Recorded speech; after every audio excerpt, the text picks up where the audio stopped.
আমরা রিজার্ভ রেখে যাচ্ছি। আগামী দিনে যারা আসবেন তারা রাষ্ট্র পরিচালনার জন্য রিজার্ভের টাকা পাবেন। যারা এই দেশে সম্পদ কুড়িয়ে আগারটাও খায় তলাটাও কুড়ায়, বিদেশে তারা বাড়ি বানায়, এরা কোনোদিন দেশপ্রেমিক মানুষ হতে পারে না। আমরা যখন দায়িত্ব নিই, গত বছর 8ই আগস্ট রিজার্ভ ছিল $20 বিলিয়ন। এক বছরের ব্যবধানে এখন $32 বিলিয়ন আমাদের রিজার্ভ। আমরা যত বৈদেশিক দেনা মার্কেট থেকে আমরা পরিশোধ করেছি, রিজার্ভে হাত দিই নাই। আল্লাহ যাকে উপরে তুলবেন, মর্যাদা দিবেন, খেদমত আদায় করবেন, পৃথিবীর সব মানুষ মিলে চেষ্টা করলেও তাকে নামানো যাবে না। আর আল্লাহ যাকে ফেলে দিবেন, রেজ টু দি গ্রাউন্ড, পৃথিবীর সব মানুষ মিলেও তাকে তুলতে পারবেন। ইবনে মাজাহ লা ইয়ানফাউ ওয়ালা ইয়াদুর, হাদিস। বাংলাদেশের বরেণ্য ওয়াইস স্কলার, তাত্ত্বিক আমার ভাই ডক্টর মিজানুর রহমান আজহারি সাহেব আসছিলেন, আমারে ফোন করেছেন এবং বলছেন যে আপনার সাথে আমার একটু কথা আছে। মানে মোস্ট ওয়েলকাম, আসছেন তিনি। আমরা কিছু আলোচনা করলাম, সিরতের কিছু কাজ বাংলাদেশে আমরা কিভাবে করতে পারি। তিনি একটা সিরাত অলিম্পিয়াড করবেন, আমার দাওয়াত দিয়েছেন, আমি কবুল করেছি। আরও কিছু জরুরি কথা বলেছেন। আমি যাওয়ার সময় আমার চেম্বার থেকে বের হয়ে লিফট পর্যন্ত ওনারে এগিয়ে দিয়ে এসেছে এবং তিনি বলছেন যে আপনি কেন আসছেন, আমি চলে যেতে পারবো। এটা হচ্ছে মানুষের প্রতি মর্যাদা, সম্মান। আমি আমার ভাইকে সম্মান করলে আল্লাহ আমারে সম্মান দিবেন। আমি যদি গুতাগুতি করি, আল্লাহ আমারে ফেলে দিবেন। লং টার্ম টার্গেট, এই লং টার্ম টার্গেটে আপনারা আলেম, দিনদার, পরহেজগার মানুষকে দিয়ে রাষ্ট্র পরিচালনার জন্য তৈরি, নাক্কার মানুষকে রাষ্ট্র পরিচালনার দায়িত্ব দিতে হবে। সৎ, পরহেজগার, মুত্তাকি মানুষকে দায়িত্ব দিতে হবে। ফেব্রুয়ারিতে যদি নির্বাচন হয়, আমি সবগুলো শেষ করে আমি চট্টগ্রাম পুরোনো ঠিকানায় চলে আসবো। আমার ইমামতিও নাই, মাস্টারিও নাই, আমার আয়ের কোনো পথ নাই, আমার থাকার নিজস্ব কোনো জায়গাও নাই, বিল্ডিংও নাই, কিন্তু আমার রাজ্জাক আছে। ও রাজ্জাক কুদরতের মধ্যে আমি আল্লাহর কুদরত দেখব। আমরা আগামী সরকার ঘোষণা করেছে ফেব্রুয়ারি মাসে এটা জাতীয় নির্বাচন, free, fair, impartial and inclusive. আমরা একটা নির্বাচনের ঘোষণা দিয়েছি। রাজনৈতিক দলগুলো একমত হলে আমরা আশা করি একটা সুন্দর ইলেকশন আমরা জাতিকে উপহার দিয়ে আমরা পুরোনো ঠিকানায় ফিরে যাব। এটাই আমাদের ঘোষণা।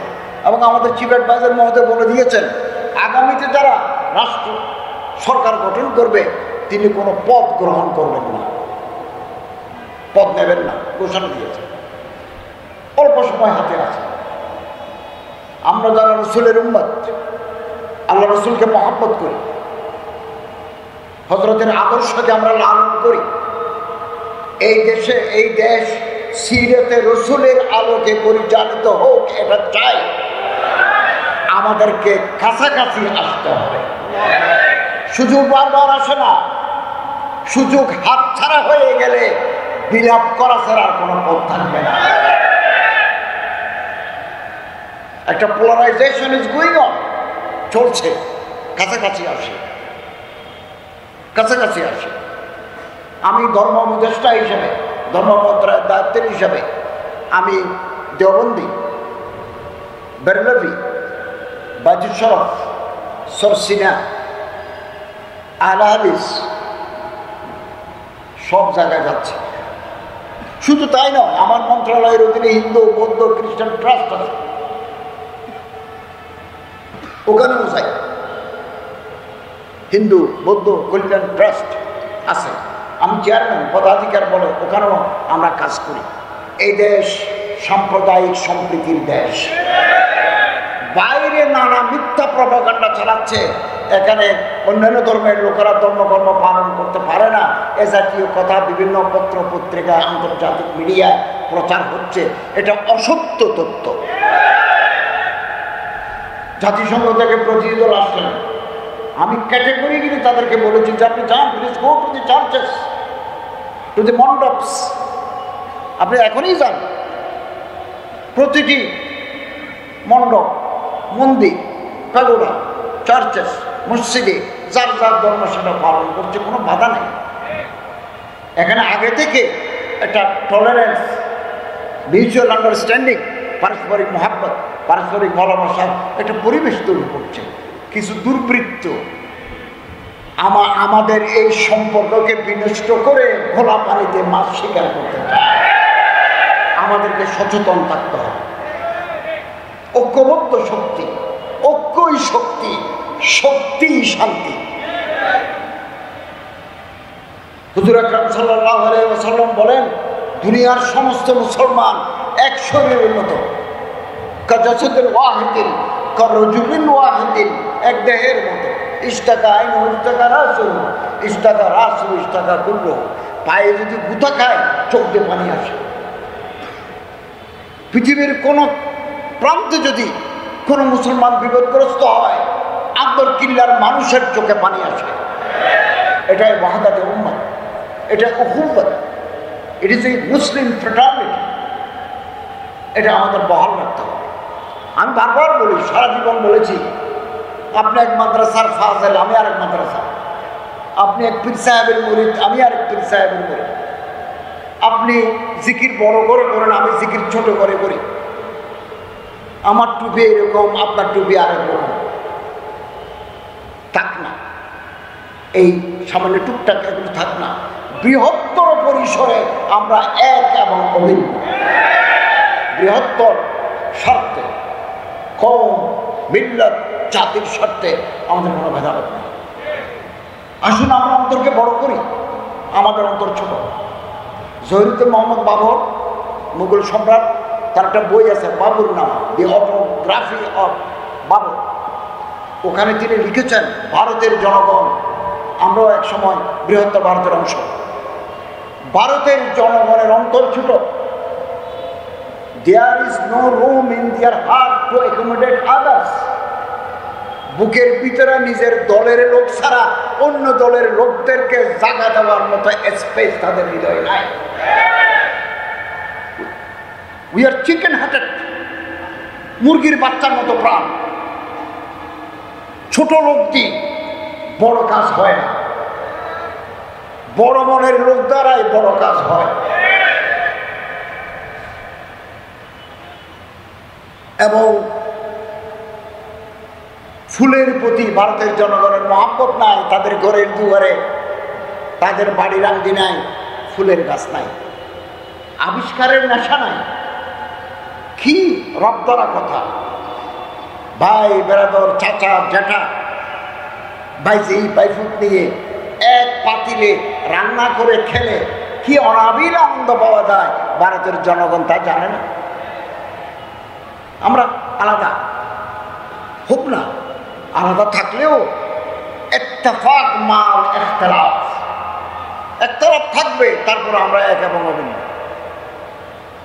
এই গত কয়েকদিন আগে আমার সচিবালয়ের দপ্তরে বাংলাদেশের বরেণ্য ওয়াইস স্কলার, তাত্ত্বিক আমার ভাই ডক্টর মিজানুর রহমান আজহারি সাহেব আসছিলেন। আমারে ফোন করেছেন এবং বলছেন যে আপনার সাথে আমার একটু কথা আছে। মানে মোস্ট ওয়েলকাম, আসছেন তিনি। আমরা কিছু আলোচনা করলাম, সিরতের কিছু কাজ বাংলাদেশে আমরা কিভাবে করতে পারি। তিনি একটা সিরাত অলিম্পিয়াড করবেন, আমার দাওয়াত দিয়েছেন, আমি কবুল করেছি। আরও কিছু জরুরি কথা বলেছেন। আমি যাওয়ার সময় আমার চেম্বার থেকে বের হয়ে লিফট পর্যন্ত ওনারে এগিয়ে দিয়ে এসেছে এবং তিনি বলছেন যে আপনি কেন আসছেন, আমি চলে যেতে পারবো। এটা হচ্ছে মানুষের প্রতি মর্যাদা, সম্মান। আমি আমার ভাইকে সম্মান করলে আল্লাহ আমারে সম্মান দিবেন। আমি যদি গুতাগুতি করি, আল্লাহ আমারে ফেলে দিবেন। এই যে হযরত প্রফেসর ডক্টর আবু নোমান সাহেব, চট্টগ্রাম আন্তর্জাতিক ইসলামী বিশ্ববিদ্যালয়ের ভাইস চ্যান্সেলর, সাবেক vice chancellor professor Abu Bakar Rafiq সাহেব দেশের বরেণ্য আলেম। উনি কামেলে ফার্স্ট ক্লাস ফার্স্ট পুরা বাংলা। মৌলানা আবু বকর রফিক সাহেব আল্লাহ ওনারে হায়াত দরাজ করো, मौलाना अबू नोमान साहब का अल्लाह ताला हयात दराज करो। आप जीते रहे 1000 बरस, उस बरस के हर दिन हो 1000 बरस। अपना उस्ताद उन्हीं होल बांग्लादेशे कामिल एक नम्बर, ढाका विश्वविद्यालय honours masters first class first, Khartoum বিশ্ববিদ্যালয় সুদান, আমাদের রত্ন, আমাদের গোল। আমরা মানুষকে সম্মান দিলে আল্লাহ আমাদেরকে সম্মান দিবে। আর আমি যদি ফেসবুকে গুতাগুতি করি, এই ছোট কাজগুলো করে ছোট লোকেরা, এগুলোর পিছনে তাকাবার সময় আমাদের নাই। আলোচনা থাকলে সমালোচনা থাকবে। মুজাহিদ যখন ময়দানে যায় অস্ত্র সজ্জিত হয়ে, ঘোড়ার পিঠে সওয়ার হয়ে 1000 ঘোড়া রাস্তা দিয়ে যখন মঞ্জিলে যায়, তার লক্ষ্য হচ্ছে ওই মঞ্জিল। তখন কিছু নেড়ি কুত্তা যার ক্যাশ নাই, ওই গলির বুকে আসি গেও গেও গেও করে, তোর গেও শোনার জন্য আমরা বলতে লাগি না। डॉग बार्क्स कराबान गोस, कुत्ता भूखता रहेगा, काफिरा चलता रहेगा। পিছনে তাকাবার সময় নাই।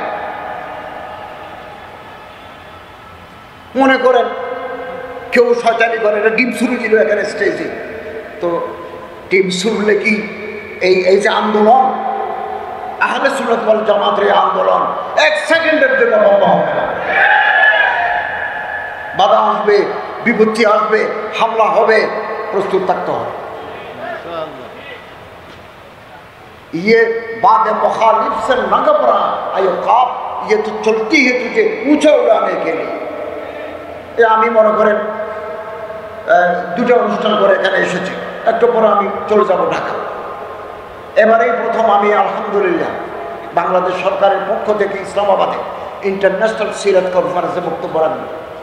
এটা শেষ করে আমি তেহরান যাব, আরেকটা ইন্টারন্যাশনাল কনফারেন্সে তেহরানে, ইরাকের রাজধানী তেহরানে বক্তব্য রাখবো on behalf of Bangladesh government and the people. এবং বাংলাদেশের মুসলমানরা, জনগণ ইসলামের জন্য খেদমত করছেন, ওটা আমি সেমিনার করে তুলে ধরবো ইনশাআল্লাহ। তো মানুষ কেন একজনের বিরুদ্ধে আরেকজনের লাগে, এর একটা মনোবৈজ্ঞানিক কারণ আছে। প্রফেসর আবু বকর রফিক সাহেব, প্রফেসর মৌলানা আল্লামা আবু নোমান সাহেব মতো তো আমি হতে পারি নাই, আপনি হতে পারেন নাই, এই মর্যাদায় পৌঁছতে পারেন নাই, এই একাডেমিক এক্সেলেন্স আপনার নাই, আমার নাই। তখন আমার কলিজার ভিতরে আগুন জ্বলে, আমি গ্লানিতে ভুগি। এটা মনোবৈজ্ঞানিক কারণ। তখন করি কি, ওই যে পকেটের ভিতরে মোবাইল একটা আছে, ওখানে যাই গুতা দিই, গুতা দিই। আল্লাহ যাকে উপরে তুলবেন, মর্যাদা দিবেন, খেদমত আদায় করবেন, পৃথিবীর সব মানুষ মিলে চেষ্টা করলেও তাকে নামানো যাবে না। আর আল্লাহ যাকে ফেলে দিবেন, রেস টু দি গ্রাউন্ড, পৃথিবীর সব মানুষ মিলেও তাকে তুলতে পারবেন। ইবনে মাজাহ লা ইয়ানফাউ ওয়ালা ইয়াদুর হাদিস। অতএব আল্লাহর কাছে দোয়া করে, আল্লাহ তুমি আমাকেও মর্যাদাবান বানাও, আমার দ্বারাও খেদমত নাও। হিংসা করলে আমার নষ্ট হয়ে যাবে। পিছনে তাকাবার সময় আমাদের নাই। উপরে যারা উঠে তারা নিজের নিঃশ্বাসের আওয়াজ নিজে শুনে না, পিছনে যারা আছে তারা শুনে।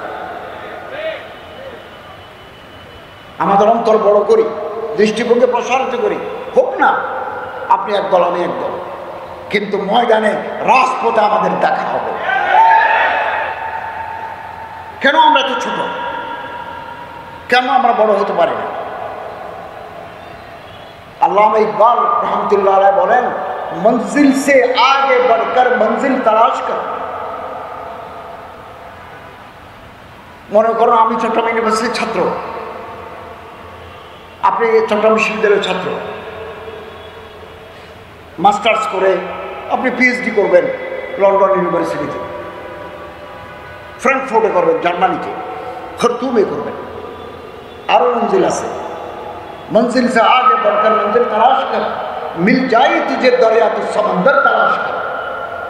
दरिया যদি পাও সমুদ্র তালাশ করো। हर शीशा टूट जाता है पत्थर की चोट से, পাথর মারি দিলে জানালার গ্লাস ভাঙি যায়, এটাই নিয়ম। पत्थर ही टूट जाए वो शीशा तलाश कर, পাথর ভাঙি যায় এরকম গ্লাস তালাশ করো। सजदे से तुझे क्या हुआ सदियां गुजर गई, শত বছর গত হয়ে গেল সজদে দিলাম, তনহা আনিল ফাহশায় ওয়াল মুনকার তো হয় নাই, খুশু নাই খুশু নাই। তেরে জিন্দগি বদল দে ও সজদা তালাশ কর, এমন সজদা তালাশ করো যেটা দিলে জীবন বদলে যায়। মুল্লা কে আযাব हो रहे मुजाहिद का अज़ा हो, अल्फाज और माना में तफावत नहीं, लेकिन मस्जिদের মিনারা থেকেও আযান দেয়, যুদ্ধের ময়দান ও জিহাদের ময়দান থেকেও আযান দেয়। আলফাজ এবং কোনো অর্থ নাই, কিন্তু এই আযান আর ওই আযান বেশ কম আছে, তফাওত নেই। লেকিন আল্লামা ইকবাল রহমতুল্লাহ আলাইহি বলেন, हर इंसान के दिल में अदावत की आग जल रहा है, आग ही बुझ जाए वो पानी तलाश कर। আমাদের প্রত্যেকের কলিজার ভিতরে হিংসার আগুন। আসুন না কোন আল্লাহর বলি, কোন দরবেশে খোদা মাস্তের কাছে যাই, এমন এমন তাকওয়া পরহেজগারি তাজকিয়ে নফস নিয়ে আসি, হিংসার আগুন যাতে নিভে যায়। এখন একটা সুযোগ আসছে কাছাকাছি আসা, ইতিহাস বদলে যেতে পারে। ভুল করলে ইতিহাস আমাদের ক্ষমা করবে না, এটা মনে রাখবেন, মনে রাখবেন। সম্মানিত হাজরিন, আল্লাহ আমাদেরকে তৌফিক দান করুন, আমিন। আরেকটা কথা বলি, এই দেশ বিগত 54 বছর যাবৎ এ দেশে সম্পদ লুণ্ঠিত হয়েছে। যখনই যে সুযোগ পেয়েছে সম্পদ লুট করেছে। যারা এদেশের সম্পদ নিয়ে বিদেশে তারা বাড়ি বানায়, তারা কোনোদিন দেশপ্রেমিক নয়। এটা আমার দেশ, আমার মাতৃভূমি, এখানে আমার মৃত্যু, এখানে আমার জন্ম, এখানে আমার শেষ। যারা এই দেশে সম্পদ কুড়িয়ে আগারটাও খায় তলাটাও কুড়ায়, বিদেশে তারা বাড়ি বানায়, এরা কোনোদিন দেশপ্রেমিক মানুষ হতে পারে না। আমরা যখন দায়িত্ব নিই, গত বছর 8ই আগস্ট রিজার্ভ ছিল $20 বিলিয়ন, এক বছরের ব্যবধানে এখন $32 বিলিয়ন আমাদের রিজার্ভ। আমরা যত বৈদেশিক দেনা মার্কেট থেকে আমরা পরিশোধ করেছি, রিজার্ভে হাত দিই নাই। গত বছর যখন আমি হজে পাঠাই, প্রতিদিন সৌদি আরবকে আমতে হয়েছে 1 লক্ষ হাজার। আমি বাংলাদেশ ব্যাংকের গভর্নরকে প্রতিদিন টেলিফোন করতাম, আপনি আজকে এত কোটি টাকা সন্ধ্যার আগে দেন। তিনি বলেন ঠিক আছে, মার্কেট থেকে দিচ্ছি, রিজার্ভে হাত দেয় নাই। আমরা রিজার্ভ রেখে যাচ্ছি, আগামী দিনে যারা আসবেন তারা রাষ্ট্র পরিচালনার জন্য রিজার্ভের টাকা পাবেন। ব্যাংক খালি করে দিয়েছে, ব্যাংক খালি করে দিয়েছে। এরকম ঘটনার ঘটনা, এদেশ আমার, এদেশ আপনার।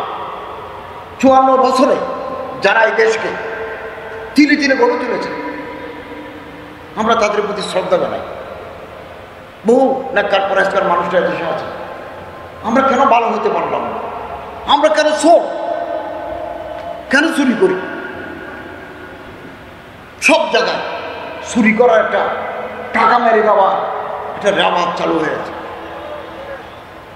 রেওয়াজ, আমাদেরকে এই রেওয়াজ মানতে হবে। নেককার মানুষকে রাষ্ট্র পরিচালনার দায়িত্ব দিতে হবে। সৎ পরহেজগার মুত্তাকি মানুষকে দায়িত্ব দিতে হবে। যারা কোটি কোটি টাকা দেখলেও পিছনে ফিরে তাকায় না, সুন্দরী মেয়ে দেখলে পিছনে পিছনে দৌড়ে না, এরকম পরিহার মানুষ রাষ্ট্র পরিচালনা করতে হবে। খ গেল খ আসলো, খ গেল গ আসলো, গ গেল গ আসলো। চিন্তা ভাবনা করে দেখুন, চিন্তা ভাবনা করে দেখুন, রিজিকের মালিক আল্লাহ। আমি ইন্টারন্যাশনাল ইসলামিক ইউনিভার্সিটিতে অ্যাডজাংক্ট ফ্যাকাল্টি অতিথি শিক্ষক হিসাবে শিক্ষকতা করতাম। ওখান থেকে আমি উপদেষ্টা হয়েছি।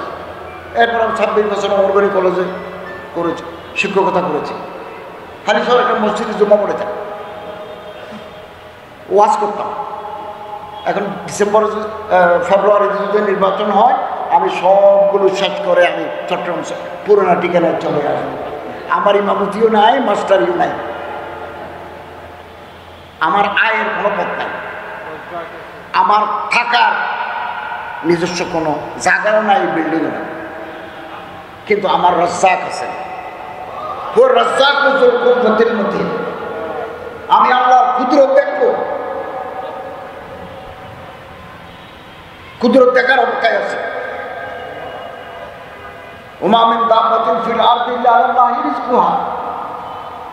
পৃথিবীর সমস্ত প্রাণীকে আল্লাহ রিজিক দেন, আমাকেও দেন, আপনাকেও দেন। আমি বারে বারে আল্লাহর রহমত দেখে অবাক হচ্ছি, অবাক অবাক হচ্ছি।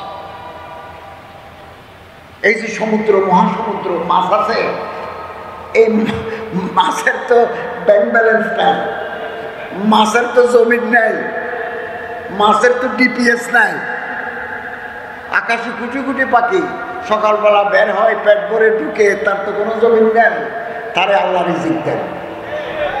আর রিজক মকসুম, রিজক কুমফিস সামা, রিজিক আসমানে, জমিনে তালাশ করতে হয়। ঘুষ খেতে হবে না, সুদ খেতে হবে না, পার্সেন্টেজ বানাতে হবে না, কানাডায় বেগম পাড়াতে বাড়ি বানাতে হবে না। কি একথা আমি নির্দ্বিধায় বলি, এদেশের মূল ধারার কোনো আলেম, কোন পরহেজগার, দিনদার, আল্লাহ বলা মানুষের এদেশের টাকা লুট করে বিদেশে তারা বাড়ি করেন নাই, না, নজির নেই, নজির নেই। এদেশ আমাদের, এই দেশ আমরা কাউকে ইজারা দিই না, এই দেশ আমাদের। আমরা এই দেশকে মহাব্বত করে এই দেশকে ভালোবাসি, ভালোবাসি। কেউ যদি আমার জন্য সুপারিশ, কিছু সুপারিশ নিতে আসে, এটা হিন্দু হোক, বৌদ্ধ হোক, খ্রিস্টান হোক, সনাতনী হোক, আমি তাদের কাজ করার চেষ্টা করেছি আমার রেঞ্জের ভিতরে, আমার এখতিয়ারের ভিতরে। ভিন্ন ধর্মের হোক, সেটা আমাদের সামনে হোক, আমি করেছি তাদের জন্য, আমাদের করতে হবে। এবং এই সাগরে একটা মাছ আছে, তিমি মাছ, তিমি, তিমির ভিতরে নীল তিমি আছে, ব্লু হোয়েল। ওজন কত? 2 লক্ষ কেজি। একটা মাছের ওজন 2 লক্ষ কেজি। 30টা হাতে যদি জবাই করে ফেলে রাখেন, যে ওজন, একটা বড় সাইজের তিমি ওজন তার চাইতে বেশি। পেট কত বড়! একদিনে খাবার খায় 3600 কেজি। তিমি মাছের পেট ভরার জন্য 3600 কেজি খায়। এই খাবার সরবরাহ করেন মালিক। অতএব ঘুষ খেয়ে, সুদ খেয়ে, পার্সেন্টেজ মেনে বিল্ডিংয়ের ভিতরে রডের বদলে বাঁশ দিয়ে ঘর তৈরি করে এই টাকা করা হারাম।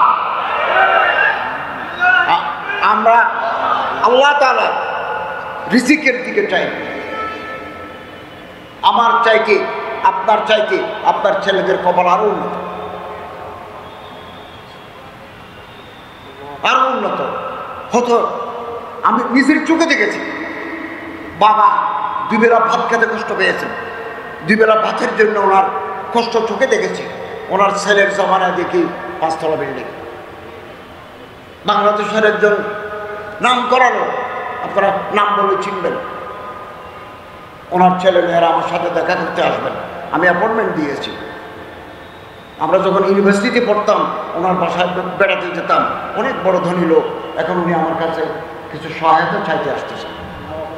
তিলকাল আইয়ামু নুদাবিলুহা বাইনান নাস। আমরা আল্লাহকে ধরি, সিরত রাসূলকে ধরি, ঈদে মিলাদুন নবীর তাৎপর্যকে হৃদয়ে ধারণ করি। ইনশাআল্লাহ আজিজ, আমরা আশাবাদী পূর্ব দিগন্তে নতুন সূর্য উঠবে। এটার জন্য আপনারা আমাদের অপেক্ষায় থাকতে হবে, আমাদের একটু কোরবানি দিতে হবে আমার ভাইয়ের জন্য। আমি দাঁড়ালেই না আমার ভাই আমার চেয়ারে বসতে পারবে, আমি অকুপাই করে থাকলে তো বসতে পারবে না। আমি বড় বড় নেতাদেরকে বলেছি, বড় বড় একেবারে টপ নেতাদেরকে বলেছি, যাদের এই ক্রান্তিকালে আপনাদের এগিয়ে আসতে হবে। আমরা 22 জনে দেশ চালাই, রাষ্ট্র, আমি একমাত্র মাদ্রাসার ছাত্র। আগামী দিনে দিন যে আরো আছে, আগামী দিনে কেবল 5 বছর চোখে দেখি কেন, আরো 50 বছর চোখে দেখবো না? লং টার্ম টার্গেট, এই লং টার্ম টার্গেটে আপনারা আলেম দিনদার পরহেজগার মানুষকে দিয়ে রাষ্ট্র পরিচালনার জন্য তৈরি। আপনারা ইতিমধ্যে জেনেছেন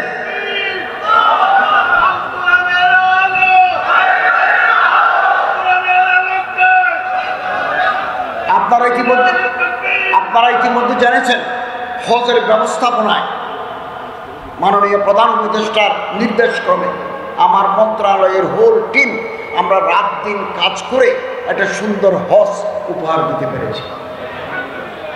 8,26,00,000 টাকা হাজিদেরকে ফেরত দিয়েছে এবং 100 জনের টাকা ফেরত আসছে, হয়তো মারা গেছেন।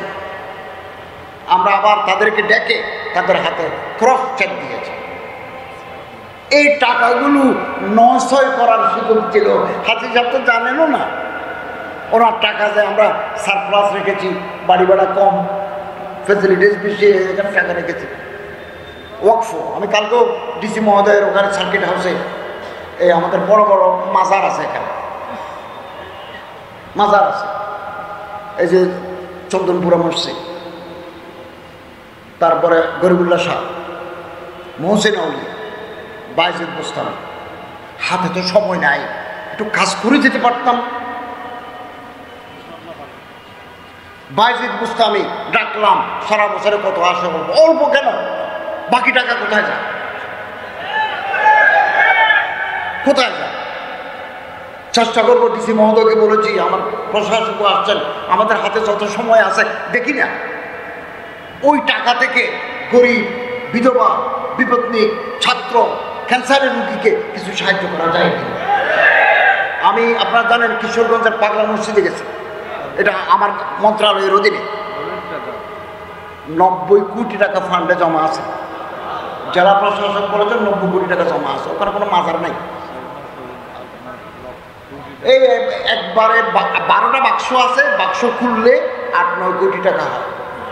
আমরা ওখানে তুরস্ক একটা বসফরাজ প্রণালী আছে, বসফরাজ প্রণালীর পাশে আলিশান ইসলামিক সেন্টার আছে, মস্ক বেস্ট। ওই আদলে আমরা একটা বিরাট কমপ্লেক্স করব। এর ভিতরে অডিটোরিয়াম থাকবে, লাইব্রেরি থাকবে, হাদিস চর্চা কেন্দ্র থাকবে, হেফজাহানা থাকবে, নুরানি মক্তব থাকবে। 90 কোটি আমাদের জমা আছে। প্রতিদিন মানুষ ওখানে গরু, ছাগল, মুরগি, চাল, বাতাসা, ওই খাওয়ার সময় মিষ্টির মতো আর কি, বাতাসা এগুলো জমা হয়। ডিসি সাহেব বললে আসরের পরে নিলাম হয়, আমি থাকলে সেদিন 3 কোটি টাকা, আমি না থাকলে 1 কোটি। তো আমি আলেমদের নিয়ে একটা কমিটি গঠন করে দিয়ে আসছি যে আপনারা পালাক্রমে আসরের পরে এখানে বসে নিলাম দিবেন। আমি ওখানে বলেছি 82 লক্ষ টাকা আমরা গরিব মানুষকে দিই, আগামী দিন আরও বেশি দেব। আমি চাই মাদ্রাসা, স্কুলে, কলেজে, ইউনিভার্সিটিতে বহু গরিব দুঃখী ছাত্র আছে। আমি শিক্ষক, আমার সারা জীবন মাস্টারি করেছি, আমার আর কোনো পেশা নাই। বহু দুঃখী মানুষকে দেখেছি, বই কিনতে পারে না, ল ডিপার্টমেন্টে পড়ে, জার্নালিজমে পড়ে, ইংরেজিতে পড়ে, বই কেনার পয়সা নাই। আমরা তাকে বই কিনে দিই, কাপড় কিনে দিই, পড়ার সুযোগ করে দিই। একটা সিন্ডিকেটের মাধ্যমে কিছু কিছু ওয়াকফ প্রতিষ্ঠানের টাকা সিন্ডিকেটের পকেটে চলে যাচ্ছে। এতদিন কেন হয় না? 54 বছরে কেন হয় না? গুড গভর্নেন্স, সুশাসন, একটা লিগেসি আমরা পাইনি। আমি আমার মিনিস্ট্রিতে সবগুলো নিয়মের বাইরে আমি যাই নাই, নিয়মের ভিতরে। অতএব আগামী দিন আমরা যদি রাষ্ট্রীয় কাঠামোর পরিবর্তন চাই, সুখী সমৃদ্ধশালী সমাজ ব্যবস্থা চাই, আমরা যদি সিরতে রসুলের আলোকে এই সমাজকে আমরা বদলাতে চাই, আমাদের মানসিকতা বদলাতে হবে, কাছাকাছি আসতে হবে, পারস্পরিক সম্মান দেখাতে হবে, পারস্পরিক সম্মান। আমি আপনাদের এখানে যখন আসছি, আমি এই হাটজারির পথে হাশিমি সাহেবের মাদ্রাসায় আমি দাওয়াত দিয়েছি। গত বছর আমি গেছি, এর আগে আমি যাই নাই। আমি তো ওই পথে চট্টগ্রাম বিশ্ববিদ্যালয়ে জীবন কাটাইছি, আমি আর কোনোদিন ভিতরে ঢুকি নাই। ওনারা আমাকে একেবারে একটা ভবনের আমি উদ্বোধন করলাম, ওখানে প্লেটে আমার নাম আছে। আমরা তো মিশি না, একজনের সাথে আরেকজন মিশি না। হিমালয় পর্বত মাঝখানে বাধা হয়ে দাঁড়িয়েছে। বাধার এই বিন্ধ্যাচল, বাধার এই হিমালয় আমাদের ভাঙতে হবে। মাথায় টুপি দেখলে, মুখে দাড়ি দেখলে, সুন্নতের আদর্শ দেখলে আমরা একে অপরের সাথে বুক মিলাব। থাক না আমাদের ভিতরে despite of our petty differences, we must shun our petty differences and unite, must be united under the banner of Kalima-i-Tayyiba.